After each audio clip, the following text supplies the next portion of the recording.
වක්ගඩ් රෝගීන්ගේ රුධිර පිරිසුදුකරණය කිරීම සඳහා අපි යොදා ගන්නවා ෆිස්ටියුලා නීල්ස් කියන කටුව යොදා ගන්නවා.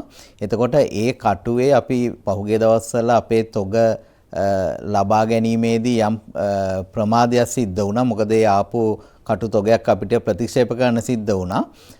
ඒක නිසා මීට සතියකට විතර ඉස්සෙල්ලා පොඩි ප්‍රශ්නයක් ඇති වුණා සැපියුම් ජාලේ. නමුත් අපි දැන් ඒක නිවැරදි කරගෙන තියෙන්නේ. ඒක නිසා රෝහලකට එන හැම රෝගියෙකුටම අවශ්‍ය කටුවක් අපි සම්පාදනය කරලා තිනවා.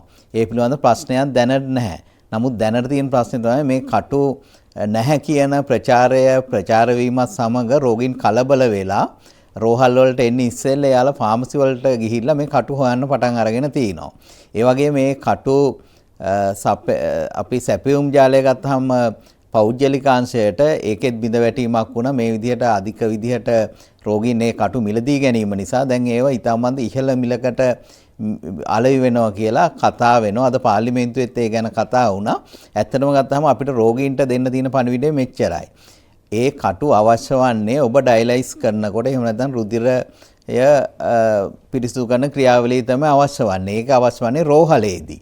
එතකොට ඔබ රෝහලට එනකොට ඔබ බය නැතුව එන්න හැම රෝගියෙකුටම අවශ්‍ය කටුවක් අපි රෝහලට සපයලා තිනවා. මේ සති ගණනාවකට අවශ්‍ය ප්‍රමාණයේ සැපීමක් අපි තහවුරු කරලා තියෙන සපයන එක. අපි ඒක නොකඩවා රෝහල් වලට අවශ්‍ය කටු ප්‍රමාණය සපයනවා. ඒක නිසා කිසිදු කෙනෙක් රජයේ රෝහල් වලට එන කිසිම කෙනෙක් ෆාමසි වල ගිහිල්ලා ඒ කටු සෙවීමට කරදර වෙන්න එපා. මොකද මේකට මේ අනවශ්‍ය මාධ්‍ය ප්‍රචාරයක් ලැබීම නිසා මේ ප්‍රශ්නෙට සිද්ධ වෙලා තියෙන මිනිසුන් අනවශ්‍ය විදිහට රෝගීන් කලබල වෙලා ඊටමද අධික මුදලට එම කටු සොයමින් යනවා. එහෙම සොයමින් යන්න එපා. ඔබට අවශ්‍ය සියලුම දේවල් රෝහලේ සම්පාදනය කරලා දිනවා. ඒක නිසා වෙනදා ආපු විදිහට ඩයලයිස් එකට එන්න ඔබට අවශ්‍ය ඒ කටුව රෝහල මගින් සපයාවි.